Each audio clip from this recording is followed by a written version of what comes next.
हमारे श्री सद्गुरुदेव जी महाराज। पूजनीय वंदनीय धर्म स्वरूप पूर्व समाज भक्ति स्वरूपा मातृशक्ति प्यारी बहन, प्रातःकाल की शुभ वेला में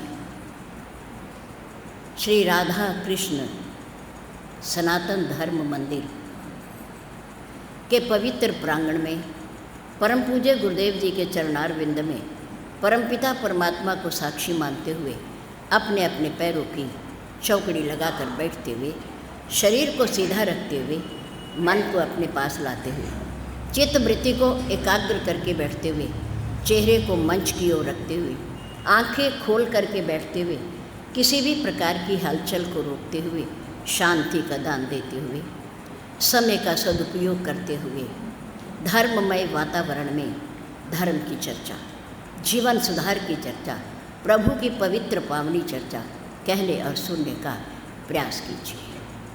धन्यवाद। हमारे से पूर्व हमारे जिन भाई बहनों ने अपने मन के भाव रखे, बहुत सुंदर। भजन में भी, गीत में भी प्रभु की महिमा होती है। वक्तव्य में, भाषण में भी प्रभु की महिमा का ही गुणगान किया जाता है। अपने अपने मन के भाव किसी भी प्रकार से समाज के बीच में रखने का साहस करना बहुत बड़ी बात है, बहुत बड़ी। क्योंकि ये स्थान ऐसा है, ये मंच ऐसा है, धार्मिक मंच है, सभ्य मंच है और प्रभु की महिमा से ओतप्रोत ये मंच है। इस मंच पर संभल कर, देख कर बोलना पड़ता है। ये मंच व्यास ऋषि का मंच होता है। हमारे महर्षि व्यास जी ने, जो आज भी अमर हैं, उन्होंने 18 पुराण लिखे, 6 शास्त्र लिखे और एक श्रीमद् भागवत पुराण लिखा। और जिस मंच पर बैठकर वक्ता अपनी बात कहता है, उसे वेद व्यास पीठ कहते हैं। वेद व्यास पीठ कहते हैं। ये नमन और प्रणाम के योग्य होती है। ये मंच साधारण मंच नहीं होता। महर्षि व्यास जी ज्ञान के प्रणेता हैं। अपने ज्ञान के कारण ही, विचारों के कारण ही, अपनी लेखनी के कारण ही आज वो अमर है। धन्यवाद है आप सभी का। आज समय हो गया था 8:35 का। 10 मिनट का हमने सुधार किया है। कल 8:45 पर आपने हमें माइक दिया, आज 8:35। कल प्रयास करेंगे कि हम 8:30 पर 8:30 बजे प्रारंभ करेंगे और 9:30 बजे 9:30 पर आपको छोड़ देंगे। गर्मी का मौसम है, सूर्य उत्तरायण में है, ऊपर को है। और जब सूर्य ऊपर को होता है, उत्तरायण में होता है, तो उसकी किरणें प्रचंड गर्मी पैदा करती है। इसलिए समय के अंदर प्रभु की चर्चा हो, समय के अंदर हम अपने अपने घरों को प्रस्थान करें, समय के अंदर ही अपने गृह कार्यों को मातृशक्ति और पूरा समाज अपने व्यापार को, अपने प्रतिष्ठानों को देख सके। समय के अंदर अगर बात की जाती है तो मन एकाग्र होता है, एक स्थान पर होता है, और जब हम समय से बाहर जाना प्रारंभ करते हैं तो मन बिखरने लगता है, मन दौड़ने लगता है, क्योंकि घर में रह कर के हमें समय का ज्ञान नहीं होता। याद रखो, घर में रहते हुए, कार्य करते हुए, सोते हुए, दैनिक क्रियाओं से निवृत्त होते हुए हमें समय का ज्ञान नहीं होता। परंतु जब हम किसी धर्म की महफिल में बैठे होते हैं, धार्मिक स्थान पर होते हैं, सत्संग में होते हैं, भगवत कथा में होते हैं, तो हमें समय का ज्ञान हो जाता है। बहुत समय हो गया, 1 घंटा हो गया, 1 घंटे से ऊपर हो गया, पता नहीं कब विश्राम होगा, पता नहीं कब रोकेंगे ही। उस समय समय का ज्ञान होता है, लेकिन माया के क्षेत्र में हमें समय का ज्ञान नहीं होता। पता नहीं कब बचपन बीत जाता है, कब जवानी आ जाती है, और पता नहीं ग्रह कार्यों में रहते रहते माया के जाल में भ्रमते हुए कब जवानी से बुढ़ापा आ जाता है, पता ही नहीं चलता। अगर पता चलता होता तो हम समय की रफ्तार को रोक लेते कि अभी नहीं, अभी तो हमने खेला कूदा कितना है, थोड़ी देर और रुक जाओ। जवानी आ गई, और अगर समय का पता होता कि बुढ़ापा कब आएगा, शरीर में शिथिलता कब आएगी, तो हम समय से कहते थोड़ा रुक जाओ ना, थोड़ी देर जवानी का जोश और रहने दो, और काम करने दो, और भागने दौड़ने दो। लेकिन नहीं पता, ये परमात्मा के हाथ में है, हमारे हाथ में नहीं है। इसलिए जीवन तो बीत रहा है, समय की गति को कभी कोई रोक नहीं सकता। प्रातःकाल हुआ, दोपहर हुआ, शाम हो गई, संध्या हो गई, फिर रात्रि आ गई। सोए सोए स्वप्न अवस्था में खोए खोए कब रात बीत गई और प्रभात हो गई, हमें पता ही नहीं चला। ये समय की रफ्तार है, इसे कोई रोक नहीं सकता। लेकिन समय समय के अनुसार हमें करना है, हमें जागना है, हमें होश में आना है। समय की गति को हमें समझना है कि समय कितना तेज है, किसी के रोके से रुकता नहीं और ना रुकेगा। इसलिए अपनी मंजिल की तलाश कीजिए, अपने लक्ष्य की ओर बढ़िए, विचार कीजिए, ध्यान करो, सोचो, गहनता से सोचो कि हमारे शास्त्रों में, सनातन धर्म में आवागमन माना गया है, आना और जाना माना गया है। जो व्यक्ति, जो जीव मृत्यु लोक से जाता है वो फिर दुनिया में ज़रूर आता है। हमारे में सनातन धर्म में आवागमन को स्वीकार किया गया है। आवाजमन जमा गमन, आना और जाना, आना और जाना, हमारे में ये माना गया है।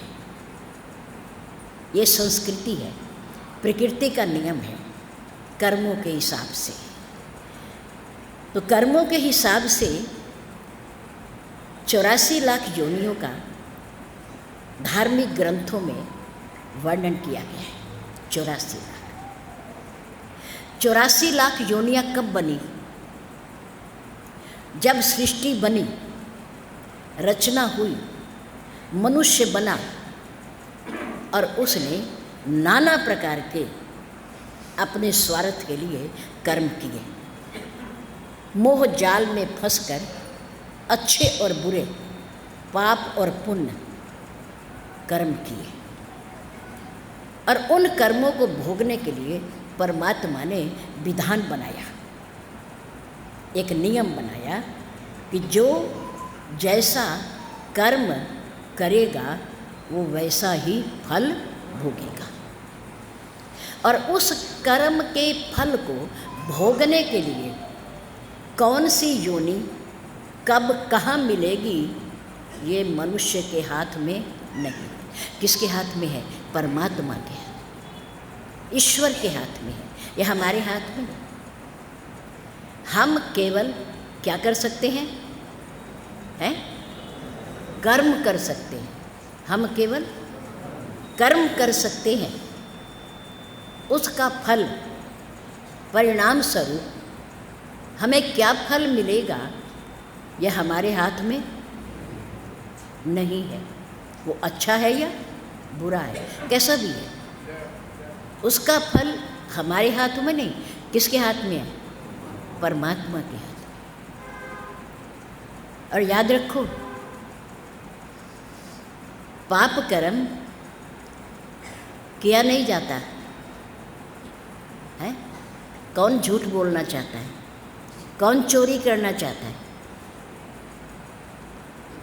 कौन किसी को दुख पहुंचाना चाहता है? कोई नहीं चाहता, लेकिन फिर भी है, हो जाता है, हो जाता है। पाप कर्म किया नहीं जाता पर हो जाता है। इसके बिल्कुल विपरीत पुण्य होता नहीं। पुण्य, शुभ कर्म होता नहीं पर किया जाता है, करना चाहिए। झूठ के लिए प्रयास नहीं करना पड़ता, झूठ अपने आप निकल आता है हमारे विचारों के हिसाब से, हमारे स्वार्थ के हिसाब से, हमारी और आपकी ममता के कारण।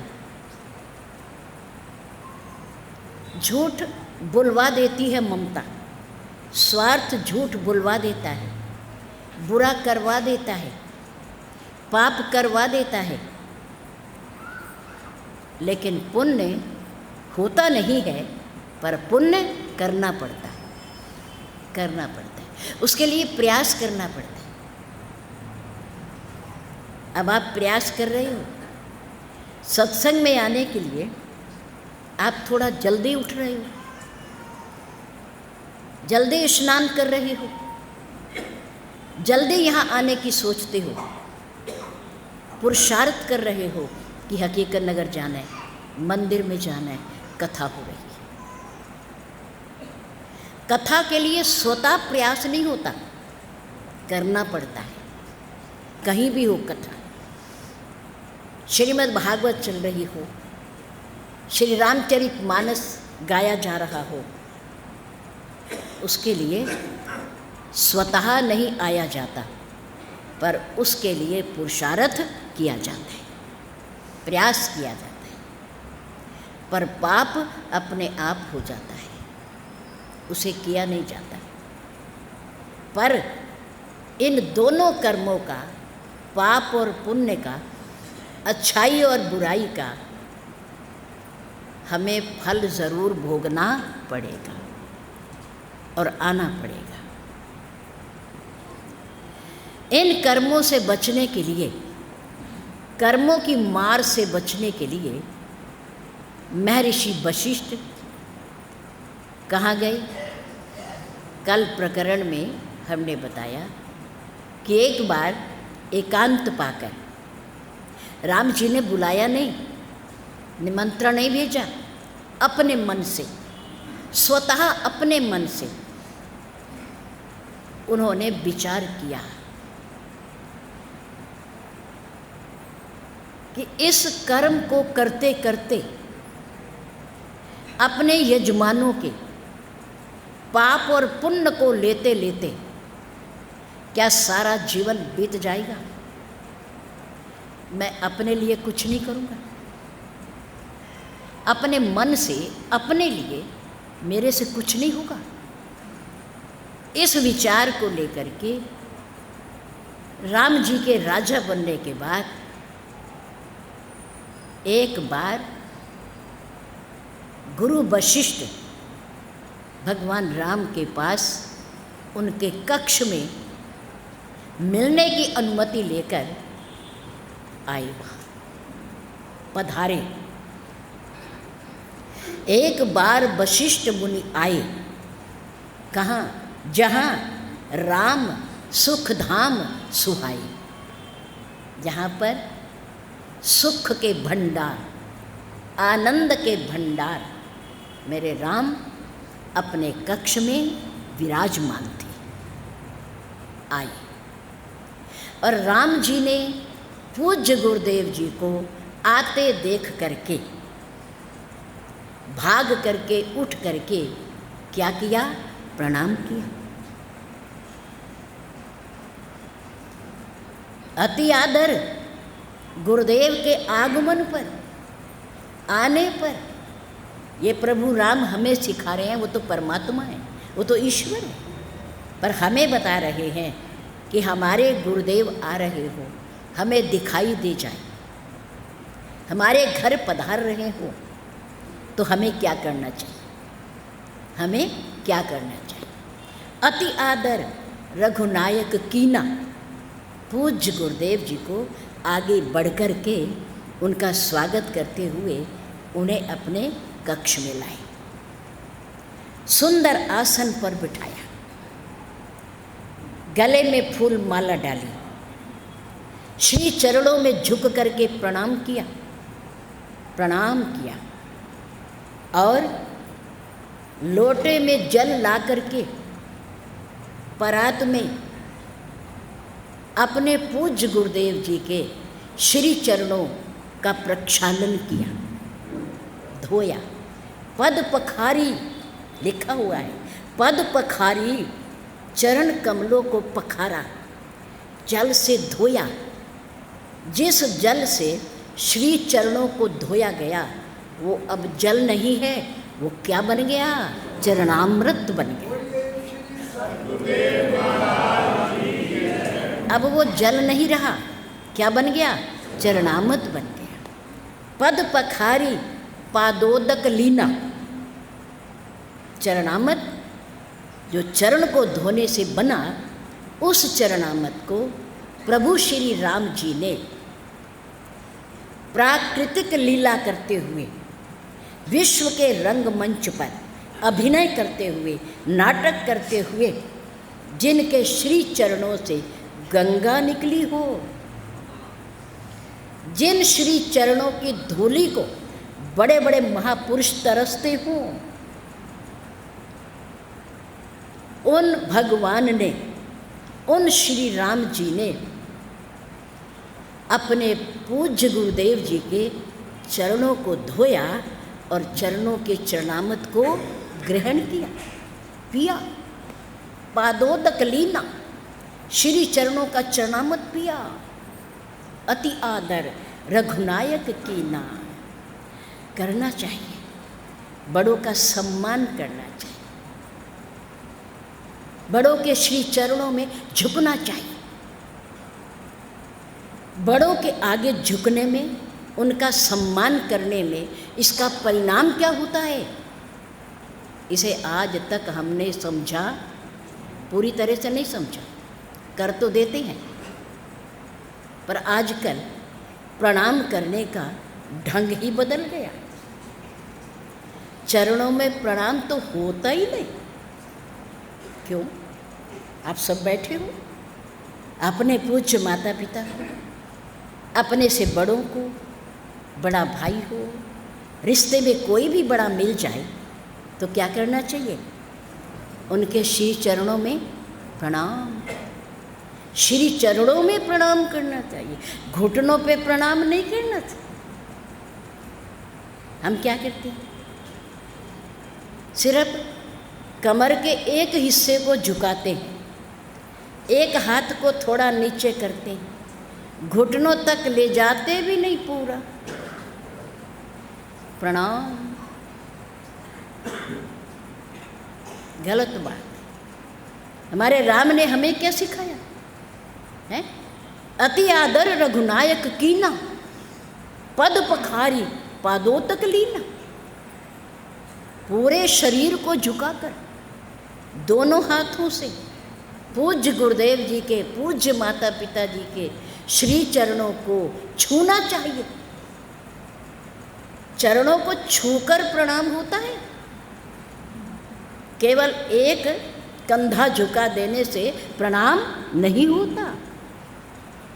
ना किया करो ऐसे। प्रणाम पूरा होगा तो उसका परिणाम भी पूरा होगा। अगर प्रणाम आधा होगा तो उस प्रणाम का परिणाम भी आधा ही मिलेगा। संपूर्ण प्रणाम करो, संपूर्ण मत्था टेको, पूरे शरीर को झुकाकर दोनों हाथों से पूज्य गुरुदेव जी, पूज्य माता पिता जी और सम्मानित व्यक्तियों के श्री चरणों में झुको झुको। दूसरे के सम्मान करने का अर्थ होता है अपना सम्मान। अपना सम्मान याद रखो। आज हम यदि किसी का सम्मान करते हैं, प्रणाम करते हैं, चरणों में झुकते हैं, तो कल को वो भी या हमें देखकर और भी हमें प्रणाम करेंगे, झुकना सीखेंगे, सम्मान करना सीखेंगे। दूसरों के सम्मान के पीछे अपना सम्मान छिपा रहता है, ये समझ लो। और किसी के आगे झुक करके हमारी शान में कोई फर्क नहीं पड़ता, याद रखो। कोई फर्क नहीं पड़ता, आशीर्वाद मिलता है, आशीर्वाद मिलता है। और आशीर्वाद में 4 बातें होती हैं, याद रखो। जो झुकता है उसे बिना मांगे भी मिलती हैं, और सामने वाले जिसके आगे झुके हो वो नहीं देगा तो भी मिलेंगे, तो भी मिलेंगे। क्या लाभ है?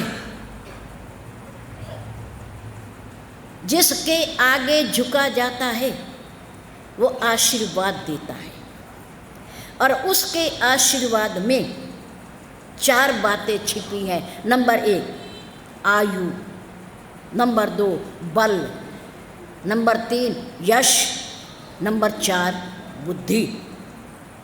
कितनी बातें? 4। जो आशीर्वाद देगा, पूज्य माता पिता देंगे, पूज्य गुरुदेव देंगे, उनके आशीर्वाद में 4 बातें छिपी रहती हैं। झुका करो, आशीर्वाद लिया करो, प्रणाम किया करो, बराबर वालों को नमस्ते गले से लगाया करो, मिला करो आपस में, छोटों को प्यार किया करो, प्यार किया करो, स्नेह दो, वो स्नेह के पात्र हैं। मेरे राम ने हमें झुकना सिखाया है। मेरे राम पूज्य माता पिता के आगे झुकते थे, पूज्य गुरुदेव जी के आगे झुकते थे, और बड़ों के आगे झुकते थे।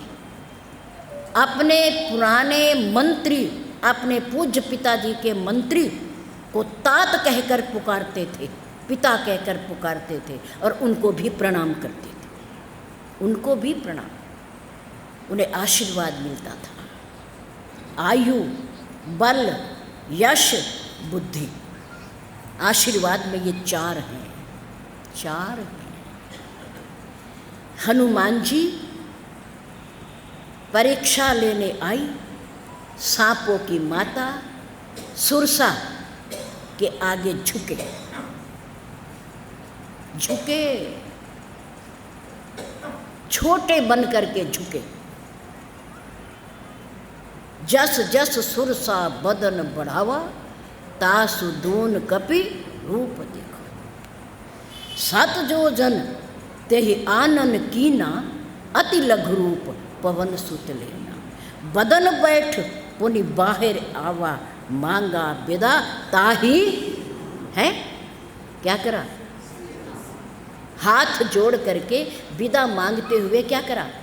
उन्होंने सुरसा के आगे अपने सिर को झुकाया।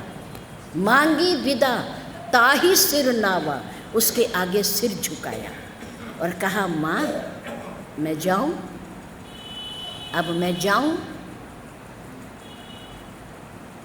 सुरसा ने कहा, हाँ जाओ, तुम्हारे साथ मेरा आशीर्वाद है, क्योंकि तुम झुके हो, तुम छोटे बने हो, मुझे बड़ा बनाया तुमने, बड़ा बनाया।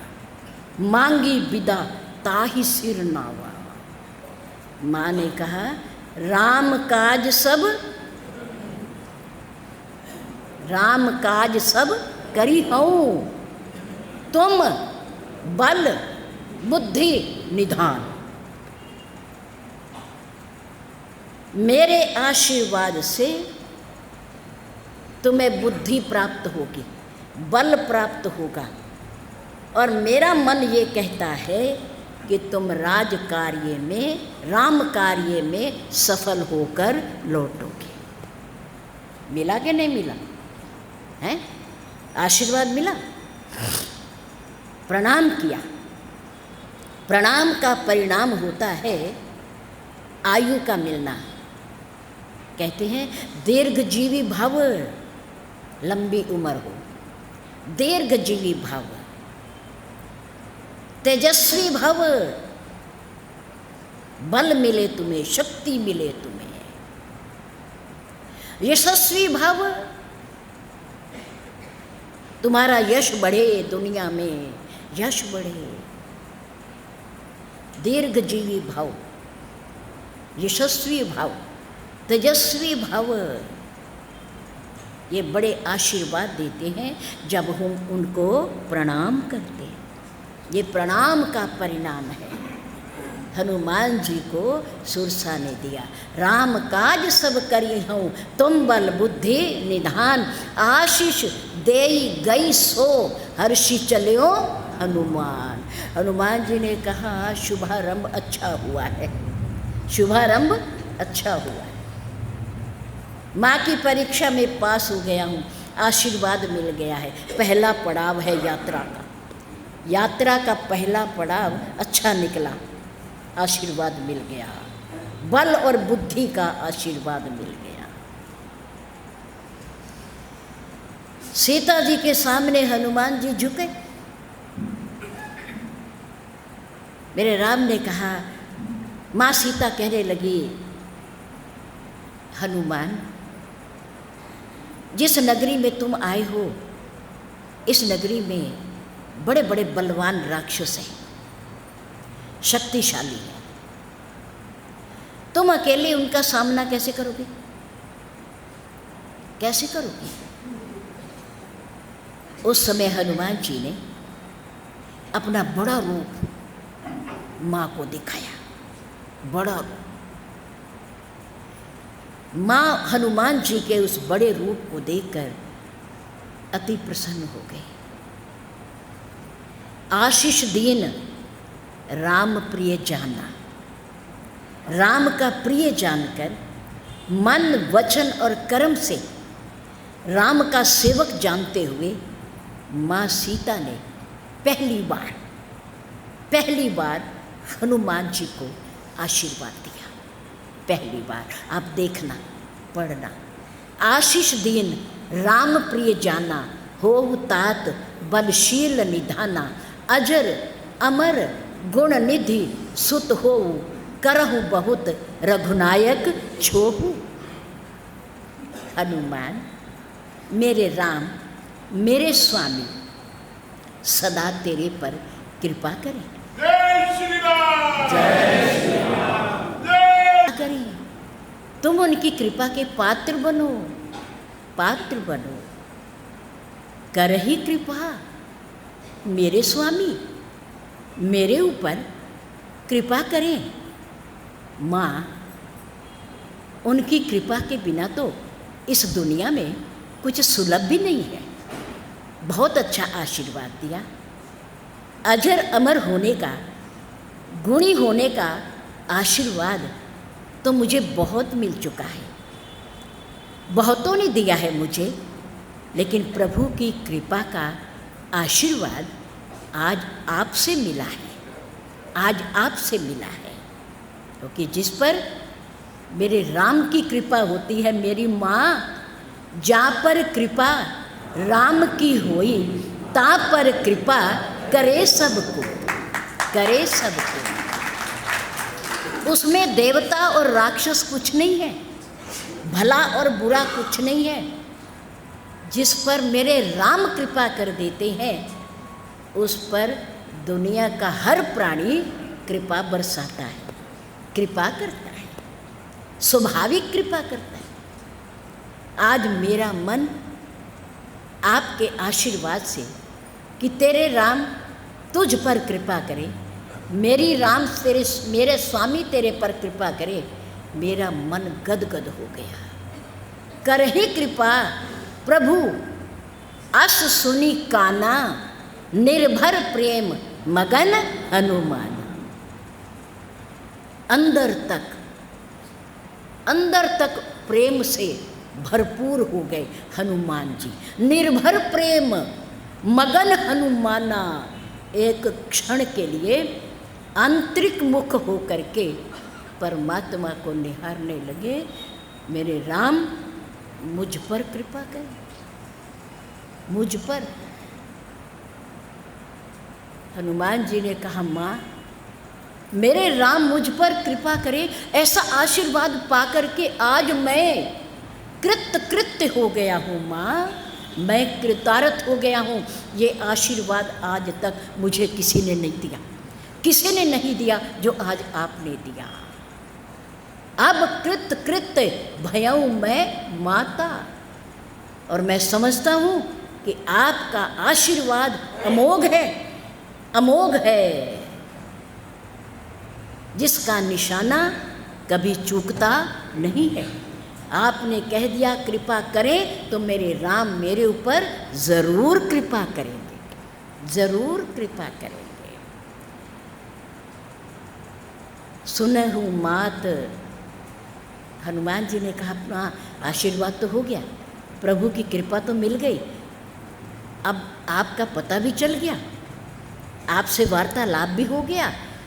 अब मैं बहुत दूर से चल कर के आ रहा हूँ, समुद्र के उस पार से आ रहा हूँ माँ, और पूरी लंका का मैंने चक्कर लगाया है, पर मुझे भूख बहुत लगी है,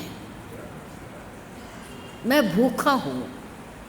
मैं सोच रहा था आपके दर्शन हो जाएं, आपको प्रभु का समाचार दे दूँ, आपको कुशलतापूर्वक देख लूँ, आपसे मुझे आशीर्वाद मिल जाए, तो उसके बाद मैं अपने मन की बात आपके सामने रखूं। सुनहु मात मोई अतिशय भूखा, लागी देखी सुंदर फल रूखा।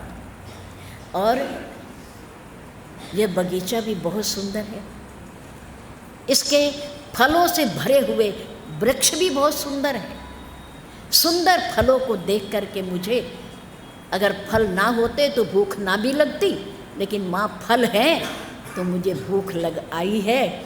अगर आप आज्ञा दो तो मैं ये सुंदर सुंदर फलों में से कुछ फल खा लूँ। देखो, हनुमान जी बंदर के रूप में है, और बंदर का स्वभाव चंचल है। कहीं से भी कूद जाना, किसी भी वृक्ष के फल को तोड़ लेना और खा लेना, उसे आज्ञा की क्या आवश्यकता है। लेकिन नहीं, हनुमान जी ने अपनी सभ्यता का परिचय दिया कि जिसका बाग हो, माली हो, मालिक हो, कोई भी हो, उससे पूछ करके ही बाग के वृक्ष के फल खाने चाहिए, खाने चाहिए। अब आप कहोगे कि इस बगीचे का मालिक तो रावण है, ये बगीचा तो उसका है, और कोई माली भी होगा, उससे पूछना चाहिए कि मैं फल खा लूं। पर हनुमान जी की मान्यता कुछ और है। हनुमान जी कहते हैं, सोचते हैं कि जिस बगीचे में मेरी माँ विराजमान है, मेरी माँ बैठी है, जिस बगीचे की रखवाली मेरी माँ कर रही है, जिस बगीचे की सुंदरता और हरियाली मेरी माँ से है, मेरी माँ के बैठने से है, तो उस बगीचे की स्वतः ही मालकिन मेरी माँ है, मेरी माँ है। इसलिए अपनी माँ से आज्ञा लेनी चाहिए कि मैं इन फलों को खाकर अपनी तृप्ति कर लूँ, अपनी भूख मिटा लूँ। मेरी माँ ने कहा, कोई बात नहीं बेटा, फल तो खाने के लिए ही होते हैं और भूखे को खाना भी चाहिए। तुम्हें भूख लगी है, तुम्हें खाना भी चाहिए, पर क्या? इस बगीचे की रखवाली करने वाले बड़े बड़े राक्षस सुन सुत करही विपिन रखवारी, परम सुभट रजनीचर भारी। इस बगीचे की रक्षा करने वाले बहुत बड़े बड़े राक्षस हैं और वो शक्तिशाली हैं। हनुमान जी ने कहा, माँ मैंने उनसे कब पूछा, मैंने तो आपसे पूछा कि मैं फल खा लूँ। अगर आपकी आज्ञा है तो मुझे उन बंदरों का भय, उन राक्षसों का भय है ही नहीं, मैं उनसे डरने वाला नहीं हूँ। अगर आप आज्ञा देती हैं कि मैं फल खा लूँ, तिन कर भय माता मोही नाही, उनका डर मुझे नहीं है, केवल आपकी आज्ञा चाहिए, आपकी आज्ञा चाहिए। मर्यादा है। मेरे राम देखो हमें सिखा रहे हैं, वो तो इस दुनिया के बगीचे के मालिक हैं। उन्हें एक बगीचे के फूल तोड़ने के लिए किसी की आज्ञा की क्या आवश्यकता है?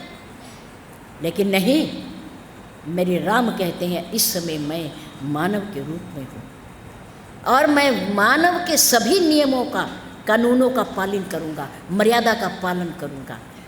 मेरे राम जनकपुर में पूज्य गुरुदेव जी की पूजा के लिए, संध्या वंदन के लिए बगीचे में फूल तोड़ने गए, फूल तोड़ने गए। बगीचे के अंदर जब प्रवेश किया तो वहाँ बगीचे में माली को बैठा हुआ देखा, बगीचे की सेवा करने वाला, देखभाल करने वाला। प्रभु ने कहा कि इसने बगीचे को सींचा है, पानी दिया है, इनकी देखभाल की है, इनको बड़ा किया है, इनका लालन पालन किया है। आज अगर बगीचे की सुंदरता है, बगीचे में सुंदर सुंदर फूल खिले हुए हैं, तो इनका पुरुषार्थ है, इनकी मेहनत है। इसलिए इनसे पूछे बिना बगीचे का फूल बिल्कुल भी तोड़ना ना चाहिए, वो चोरी हो जाएगा। अगर बिना पूछे किसी की वस्तु को उठा लिया, बगीचे के फूल को तोड़ लिया, भोजन उठा लिया, पैसा उठा लिया, भले ही वो आपका हो, आपने दिया हो, अगर आपने उसे उठाना है या स्वीकार करना है, ग्रहण करना है, तो जिसको आपने दिया है उसकी आज्ञा लेना जरूरी है, जरूरी है। तो मेरे राम ने माली से पूछा, अगर आपकी आज्ञा हो तो हम इस बगीचे के सुंदर सुंदर फूलों में से गुरुदेव की संध्या वंदन के लिए कुछ फूल ले लें, कुछ फूल ले लें। दुनिया के बगीचे के मालिक को आज बगीचे का माली देख रहा है, निहार रहा है, उनके सुंदर सुंदर मुखड़े को प्रसन्न हो रहा है देखकर, और इशारों ही इशारों में सहमति जता दी कि फूल तोड़ सकते हो, तोड़ सकते हो। आपको भी कभी कोई सुंदर चीज़ लगे, फल अच्छा लगे, फूल अच्छा लगे, बगीचे में पत्ते अच्छे लगें और आप तोड़ना चाहो तो बिना पूछे कभी उनको हाथ नहीं लगाना चाहिए, पूछ कर तोड़ो। मालिक हम नहीं है, मालिक इसका माली होता है जिसने इसे सींचा है, इसे बड़ा किया है, इसका लालन पालन किया है। मर्यादा है ये सभ्यता है, ये शिष्टाचार है। पूछ कर लो, बिना पूछे मत लो। हनुमान जी आज माँ से पूछते हैं, माँ मेरी नज़रों में, मेरी दृष्टि में इस बगीचे की मालिक आप हैं, आप माँ हैं, आप शक्ति हैं, आप माया हैं, आप प्रकृति हैं, ये सब कुछ आपका है। इसलिए मैं आपसे पूछता हूँ, मात मोहि अतिशय भूखा, लागी देखि सुंदर फल रूखा। सुन सुत करहि विपिन रखवारी, परम सुभट रजनीचर भारी। तिनकर भय माता मोहि नाही, जो तुम सुख मानहु मन माही। अगर आपको अच्छा लगता है कि आपका बच्चा फल खा ले, भूख मिटा ले, तो मैं खाऊंगा, वरना फिर देखा जाएगा, फिर देखा जाएगा। आपका आदेश चाहिए। जब मेरी माँ ने विनम्र शब्दों में नम्रतापूर्वक की गई प्रार्थना को सुना, उस समय मेरी माँ ने हनुमान जी को फल खाने की अनुमति दे दी। विनम्र शब्दों में, जो तुम सुख मानो मन माही। मेरी माँ, अगर आप चाहती हो, आप प्रसन्न हो, आपकी कृपा मेरे ऊपर है और मेरे स्वामी की कृपा मेरे ऊपर है, आप आज्ञा देती हो कि तुम इस बगीचे के फल खा सकते हो, तो मैं इन फलों को खाकर ज़रूर भूख मिटाऊंगा। राम ने कहा, देखी बुद्धि बल। आशीर्वाद तो माँ पहले दे चुकी है। देखी बुद्धि बल निपुण कपि, कहूँ जानकी जाओ जाओ। हनुमान, तुम्हारे पास बुद्धि के साथ साथ बल भी है और बल के साथ साथ बुद्धि भी है, दोनों हैं तुम्हारे पास, दोनों हैं। देखि बुद्धि बल निपुण कपि, कहो जानकी जाहू। पर हनुमान, जाओ, भूख मिटा लो, फल खा लो, पर याद रखो, फल खाने से पहले अपने अंदर बैठे हुए अपने आराध्य देव, अपने स्वामी प्रभु श्री राम जी को भोग ज़रूर लगा लेना। तुम फल खाओ। देखि बुद्धि बल निपुण कपि, कहूँ जानकी जाओ। श्री रघुबीर हृदय धरी, तात मधुर फल खाओ। अपने हृदय के अंदर बैठे हुए विराजमान अपने आराध्य देव को, इष्ट देव को फल खाने से पहले उन फलों का भोग ज़रूर लगा लेना, तब खाना। माँ की आज्ञा ली। माँ की आज्ञा लेने के बाद फिर अपने हृदय में स्थित परमात्मा को हाथ जोड़ करके उनको भोग लगाया, तुम ही निवेदित भोजन करही, प्रभु प्रसाद पट भूषण धरही। प्रभु मैं इन फलों को खाना चाहता हूँ, माँ की आज्ञा हो गई है, आशीर्वाद मिल गया है, अब आप आशीर्वाद दे दो, इन फलों को भोग लगा लो ताकि मैं भी खा सकूं, मैं भी भूख मिटा सकूं। देखि बुद्धि बल निपुण कपि, कहूँ जान की जाहू, श्री रघुवीर हृदय धरी, तात मधुर फल खाओ। जाओ इन मीठे फलों को खा लो। ये मीठे फल मीठे कब बनेंगे? जब भगवान को भोग लगा लोगे। भोग लगाने के बाद कड़वी वस्तु भी कैसी हो जाती है? मधुर हो जाती है, मीठी हो जाती है, प्रसाद बन जाता है। फिर प्रसाद में कोई स्वाद नहीं होता, फिर ये मीठा है, कड़वा है, तीखा है, कैसा है फिर नहीं देखा जाता, वो प्रसाद हो जाता है, भोग हो जाता है। हनुमान जी ने फल खाए, आशीर्वाद में 4 बातें याद रखना। आशीर्वाद में 4 बातें। और आशीर्वाद कब मिलता है? जब पूज्य गुरुजनों के चरणों में, पूज्य माता पिता के चरणों में, सम्मानित व्यक्तियों के चरणों में झुक करके क्या किया जाता है? प्रणाम किया। फिर प्रणाम का परिणाम होता है, आशीर्वाद मिलता है। क्या मिलता है? आशीर्वाद मिलता है। फिर उस आशीर्वाद में कितनी बातें होती हैं? 4 बातें होती हैं। झुकना सीखो और सिखाओ बच्चों को। झुकने में बहुत बड़ा लाभ है। कीमती वस्तु अगर गिर जाए उसे उठाने के लिए क्या करना पड़ता है? झुकना पड़ता है। हैं? 500 का नोट गिर गया, गिर गया, गिर गया। अगर आपने उठाना है, वो अपने आप तो आएगा नहीं आपके पास। क्या करोगे? फिर झुकोगे, उसे उठाओगे। हैं? सोने की कोई चीज़ गिर गई, आ जा ऊपर, आ जा, आ जा, आएगी? नहीं आएगी।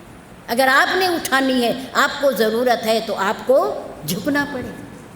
कीमती वस्तु को उठाने के लिए झुकना पड़ता है। गुरुजनों का आशीर्वाद, माता पिता का आशीर्वाद क्या होता है? कीमती होता है, उसका कोई मोल नहीं होता, अनमोल होता है, अनमोल होता है। इसलिए अनमोल वस्तु को पाने के लिए, कीमती आशीर्वाद को पाने के लिए बड़ों के आगे झुकना चाहिए, झुकना चाहिए। मेरे राम ने प्रातःकाल उठ के रघुनाथा, मात पिता, इस पंक्ति को एक कागज पर गत्ते पर लिख के घर में लगा लो। ये मंत्र है, मंत्र है ये, चुपाई ना कहो इसे, क्या कहो? मंत्र है ये। घर में लगाओ और हर बच्चे से कहो इसे पढ़ो, इसे पढ़ो। और एक मंत्र और लिख के लगा लो, प्रभ श्रीनगर की जे सब काजा, हृदय राखी कौशलपुर। जब किसी कार्य से बाहर जाओ तो इस मंत्र को पढ़ते हुए जाओ, लिख के लगा लो।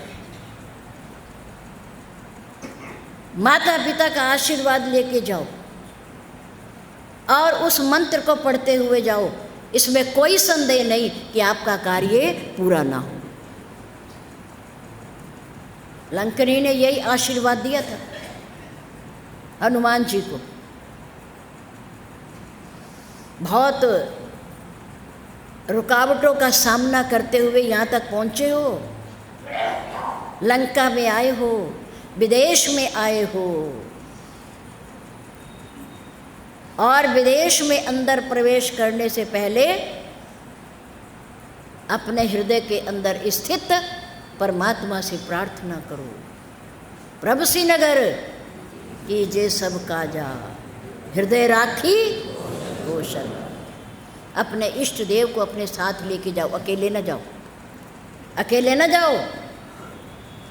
हम भी अगर घर से जा रहे हैं तो अपने माता पिता के आशीर्वाद को लेके जाओ, परमात्मा को अपने साथ लेके जाओ, कार्य सफल होगा।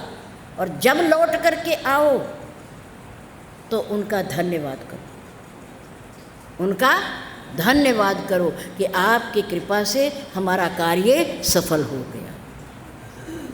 क्योंकि जिनको साथ लेकर गए हो, कहकर गए हो कि हम अभी आ रहे हैं कार्य करके, तो कार्य करने के बाद उन्हें आकर बताना भी चाहिए कि हमारा कार्य हो गया। आके बताओ भी, क्योंकि वो भी आपकी प्रतीक्षा कर रहे हैं, घर में आपकी प्रतीक्षा कर रहे हैं। आप प्रणाम करके गए, उनसे आज्ञा लेकर गए हो, उनका आशीर्वाद लेकर के गए हो।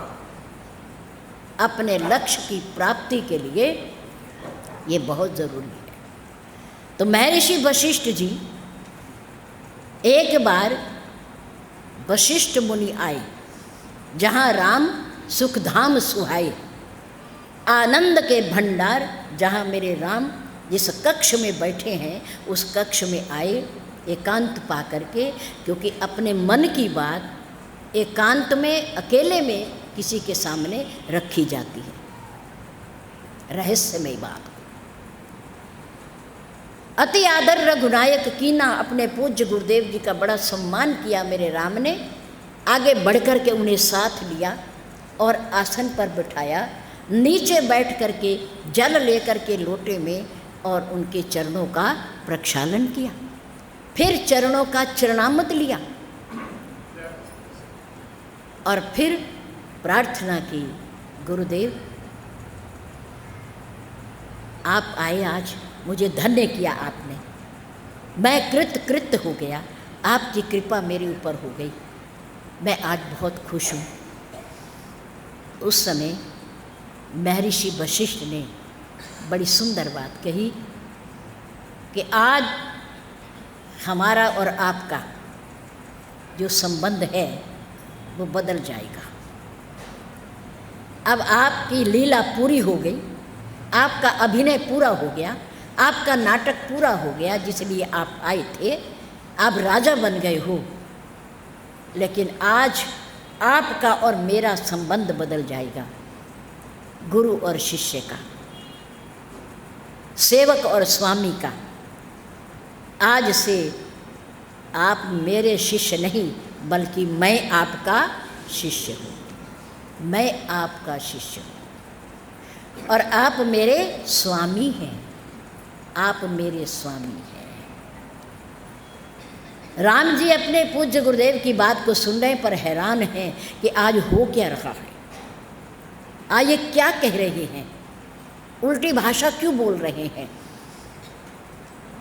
मुझे स्वामी क्यों कह रहे हैं, अपने आप शिष्य क्यों बन रहे हैं, मेरे से प्रणाम करने का अधिकार क्यों छीन रहे हैं। इस गूढ़ रहस्य को महर्षि वशिष्ठ जी ने प्रभु राम जी के सामने खोला। कब से?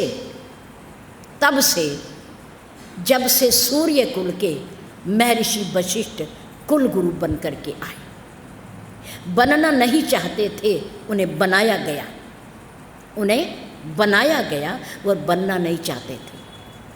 क्यों नहीं बनना चाहते थे, इस बात को हमने आपके सामने कल रखा कि उपरोहित ही कर्म अति मंदा, श्रुति पुराण जितने भी ग्रंथ हैं सब इस कार्य की निंदा करते हैं। क्यों? क्योंकि यजमान के पापों को लेना पड़ता है, पुण्यों को देना पड़ता है, यज्ञ कराना पड़ता है, मंत्रों का पठन और पाठन करना पड़ता है, दान लेना पड़ता है।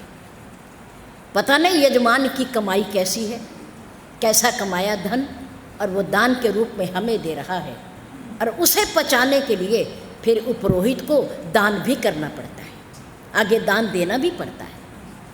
यज्ञ अगर करवाया है, उनके पापों को लिया है, तो उन पापों के क्षय के लिए अपने आप स्वतः भी यज्ञ करना पड़ता है, शास्त्रों का स्वाध्याय करना पड़ता है, पहले पुरुषार्थ करना पड़ता है। महर्षि वशिष्ठ ने कहा कि मैं इस कार्य को लेना नहीं चाहता था, सूर्य कुल का उपरोहित बनना नहीं चाहता था, लेकिन मेरे पूज्य पिताजी ने मुझे एक ऐसी रहस्यमयी बात बता दी कि जिसके कारण मुझे ये पद स्वीकार करना पड़ा। उन्होंने कहा, जब मैं न लेहूँ तब विधि मोही। विधि में न विधाता, ब्रह्मा जी ने, मेरे पूज्य पिताजी ने। जब मैं इस पद को नहीं ले रहा था तो मेरे पूज्य पिताजी ने मेरे से कहा, आगे लाभ होए हई सुत तो ही। हे बेटे, आगे चल करके इसी वंश में तुम्हें बहुत बड़ा लाभ होने वाला है, लाभ होने वाला है। तुम्हें पछताना नहीं पड़ेगा, तुम्हें निराश नहीं होना पड़ेगा। पार ब्रह्म रघुकुल भूपा, पार ब्रह्म परमात्मा सूर्य कुल में अवतार लेंगे, प्रकट होंगे और आपको उस पार ब्रह्म परमात्मा की अपनी नेत्रों से निहारने का, दर्शन करने का, साक्षात उनके पास बैठने का अवसर मिलेगा, अवसर मिलेगा। इस अवसर को खोना नहीं चाहिए। जय श्री राम। जय श्री राम। इसलिए तुम उपरोहित बनो। मैं बन गया, बन गया, मैं हूँ नहीं, मैं उपरोहित बनाया गया हूँ। मैं हूँ नहीं तुम्हारा उपरोहित, मैं तो ब्रह्मा जी का बेटा हूँ, पुत्र हूँ मैं। मुझे उपरोहित बनाया गया है, मैं बना नहीं हूँ। इसलिए आज उपरोहिती कर्म बंद, दूसरा संबंध आज से प्रारंभ होगा स्वामी और सेवक का। आज से आप मुझे मत्था नहीं टेकोगे, मैं तुम्हें मत्था टेकूंगा, मैं तुम्हें प्रणाम करूंगा। राम, छूटे मल, मल ही के धोए, घृत की पाव कोई बारी बिलोए। आप ही बताओ, क्या कीचड़ को कीचड़ से धोने से कीचड़ साफ हो जाता है? मल को, मैल को, कीचड़ को धोने के लिए क्या चाहिए? क्या चाहिए? पानी चाहिए। और क्या चाहिए? साबुन चाहिए। कीचड़ से कीचड़ को नहीं धोया जा सकता, मैल से मैल को साफ नहीं किया जा सकता। घृत के पाव कोई बारी बिलोए, क्या पानी को मथने से घी निकलता है? घी किससे निकलता है? दूध को क्या करते हैं? दही बनाते हैं, फिर दही को मथते हैं, फिर क्या निकलता है? मक्खन निकलता है।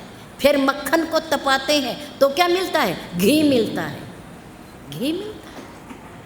पानी को बिलोने से घी नहीं मिलता, दही को बिलोने से घी मिलता है। राम, आप ही बताओ, मैं इन सांसारिक सुखों में आप राम जैसा मेरा शिष्य है, इस अहंकार और अभिमान से मैं अपने जीवन को मैला कर रहा हूँ, मैला कर रहा हूँ, और इस दुनिया में रह रहा हूँ और कहलवा रहा हूँ कि मैं राम का कुल गुरु हूँ, कुल गुरु। ये मेरा मैल कब छूटेगा? कब छूटेगा? प्रेम, जब प्रेम रूपी जल होगा, भक्ति रूपी साबुन होगा, तो ये मेरे मन का मैल छूटेगा, वरना नहीं छूटेगा। प्रेम भक्ति जल बिनु रघुराई, अभयंतर मल कब हो की जाई। आप ही बताओ मेरे राम, मेरे स्वामी, प्रेम भक्ति रूपी जल और साबुन के बिना कभी मैल साफ नहीं होता। मेरे अंदर का मैल भी प्रेम रूपी जल से और भक्ति रूपी साबुन अगर होगा तो वो छूटेगा, मेरा मन साफ होगा, और जे मेरा मन साफ होगा तो आपका वहाँ निवास होगा, निवास होगा। प्रभु प्रेम भक्ति जल बिनु रघुराई, अभयंतर मल कबहु ना जाई। जाने वाला नहीं मेरे मन का मैल, उसे छुड़ा दो, उसे साफ कर दो, ताकि आपके कथन के अनुसार निर्मल मन जन सो मोहि पावा, मोहि कपट छल छिद्र न भावा। ये तो एक कपट है कि मैं आपका गुरु बन गया, आप मेरे शिष्य बन गए, मैं आपका स्वामी बन गया, आप मेरे सेवक बन गए, मैं आपसे अपने चरण स्पर्श करवा रहा हूँ, मत्था टिकवा रहा हूँ, आशीर्वाद दे रहा हूँ। ये छल और कपट कब तक चलेगा मेरे राम? नाथ एक वर मांगहूँ, मोहि कृपा करी देव। जन्म जन्म प्रभु पद कमल, कबहू घटे जनी नेहू। एक कृपा कर दो, अब तो ये नाता तोड़ दो, सही नाता जो होना चाहिए वो बना लो। गुरु और शिष्य का खत्म, हम आपके सेवक, आप हमारे स्वामी, आप हमारे गुरु, सब कुछ आप हो। मेरे गुरु भी आप हो और स्वामी भी आप हो। क्या वर मांगा?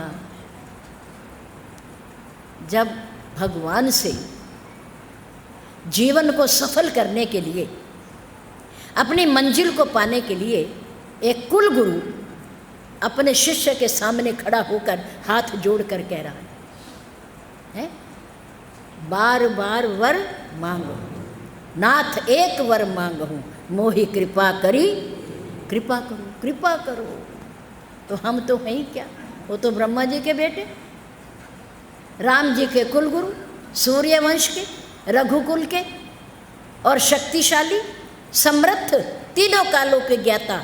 और वो खड़े होकर के कह रहे हैं कि नाथ एक वर मांगो, मोहि कृपा करी। जन्म जन्म प्रभु पद कमल, कबहू घटे जनी।